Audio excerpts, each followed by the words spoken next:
Hey guys, I'm back with yet another video. Today's video is going to be a top 5 Wednesday. You have to excuse me, I'll probably be sounding really aggravated and I'll be talking really fast. I already recorded this video, and then when I watched the footage back, I did not know that the marker for my camera placement was blocking the camera lens. Well, it wasn't blocking, but you can clearly see that something was in front of the lens. So here I am recording the video all over again. On top of that, the camera runs off of AA batteries, and this camera drains the hell out of batteries, and I currently don't have money and I only have one more set of batteries left, and I want to record a couple more videos. You guys know all of the information about Top 5 Wednesday will be linked down below. I'm not about to go into that whole spiel.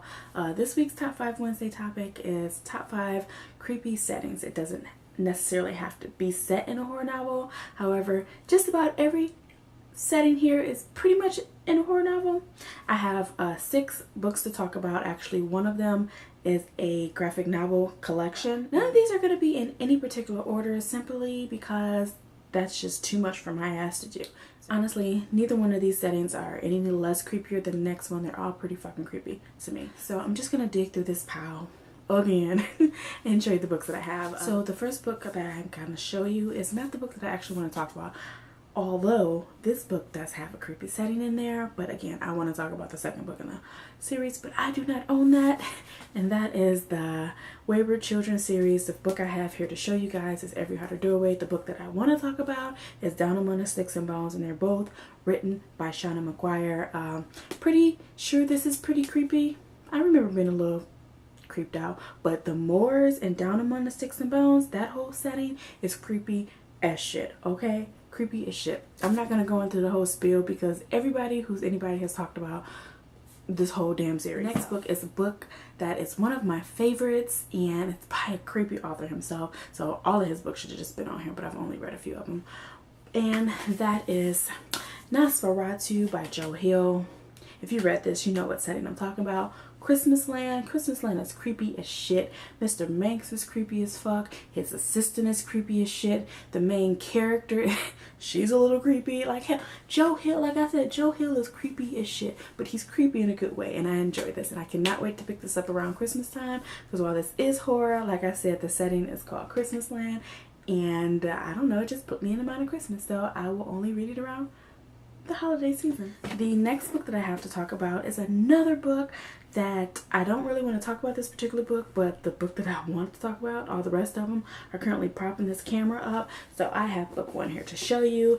Book 1 is Dark Fever, the Fever series by Cameron Imani.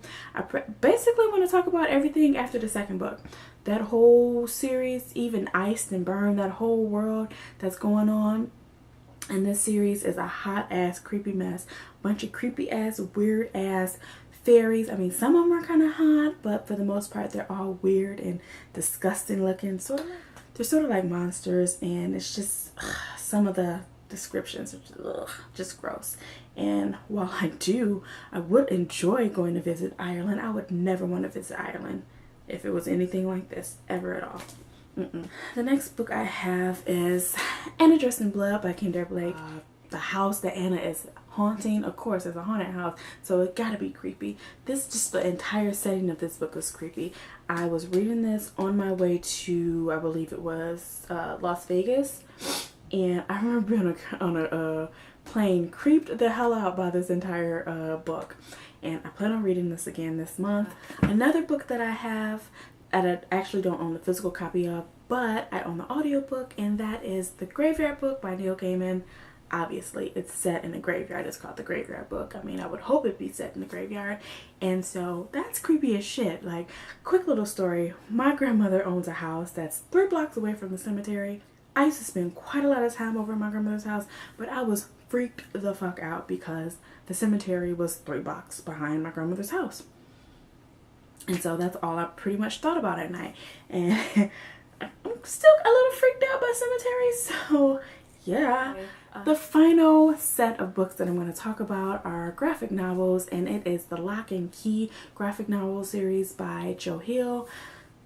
The Key House, the Key Manor, Lock Manor, I don't know what it's called. Whatever the fuck it's called, that house is creepy as shit. It has all these different keys that unlock all of these weird shit, and weird things happen, and it's haunted, and it's demons, and it's just weird and it's creepy as shit, but it's creepy in a good way. I absolutely love that. I wish I was recording videos when I read that series, because I probably could have talked about it a little better, but you guys know I forget everything that I read within a few days. It doesn't matter if I love it or not. I forget all of the really good details, and that's just how I am, which is why I don't make a great booktuber. Anyway guys, that is it for this video. If you read any of these books that I just discussed here, let me know your thoughts on them. Of course, I read all of these, so we can talk about them in great detail. If you've done a Top 5 Wednesday video, link it down below so I can go over and give it a watch. If you enjoyed this video, give it a good old thumbs up. If you want to see more of me, go ahead and subscribe, and I will talk to you guys in the next video. Bye.